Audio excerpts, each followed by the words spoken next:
In Spassky's Immortal, Boris Spassky allows a pawn to capture his rook, which leads to a combination resulting in a checkmate against David Bronstein.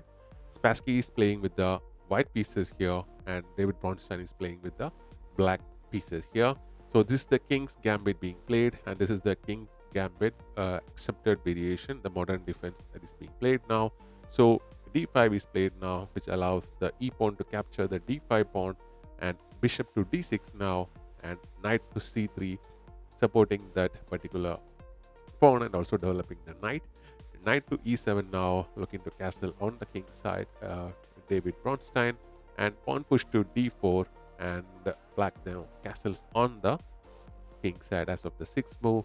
Bishop develops to d3, also getting ready to allow you to castle on the king's side, and knight to d7 now, and then Spassky castles on the king side, and pawn push to h6 prevents this knight jump to g5 over here, and knight now comes to e4, attacking that dark square bishop, and the knight move allows the capture of the pawn on d5.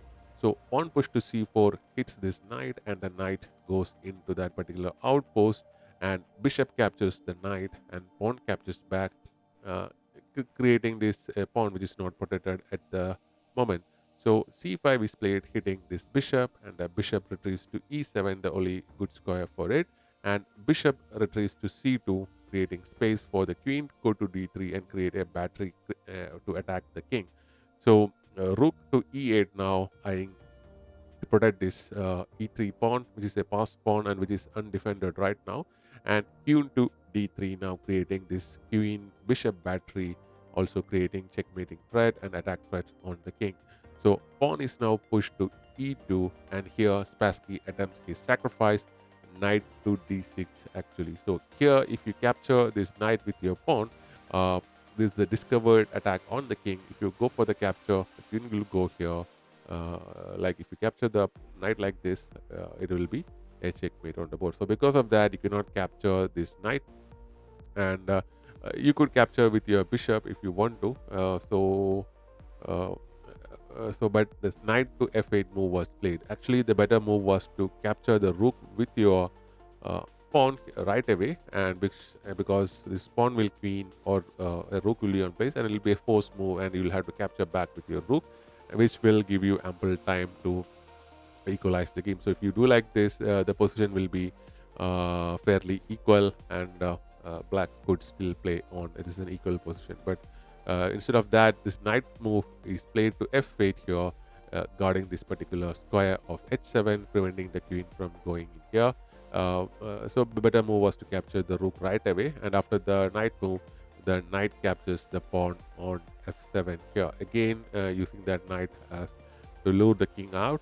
And after this, the rook is captured by the pawn and its queen, and after rook captures back, and bishop to f5 now. A better move would be to bring your queen over here to d5, and to guard this particular square and also attack the knight. Yes, there's a possibility for the bishop to b3 move, but you could still play your bishop over here and cover the attack, or you can just retrieve your queen and do whatever. You can just jump your knight and create space for the king.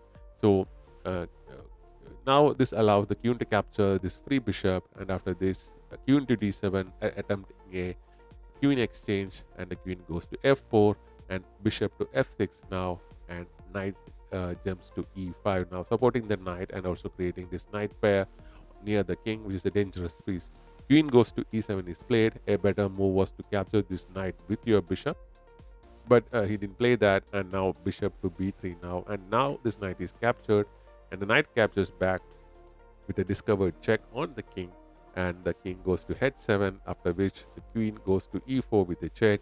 And as of this position, David Bronstein resigns the game, because no matter what you do, it's a checkmate. Whether you close the check with your pawn, with your knight, or you move the king back, it's a checkmate. So if you move the king like this, the rook will capture the knight, and after the rook captures back, it's a triple fork basically. So here the king will move here, and instead of going and capture the queen, you can capture the rook like this, and the king will have to go back. The king cannot go back here because of the bishop over here, and the queen will deliver the checkmate like this. That's how the game will end. And even if you play a move like, let's say you play g6 and cover the check, the following moves will happen, and after which the checkmate will happen on the board like this. So that will be the match. So because of that, he saw what's going to happen. David Bronstein, and he said he resigned the game. So that's the match. Thanks very much for watching. We'll be back with more such videos.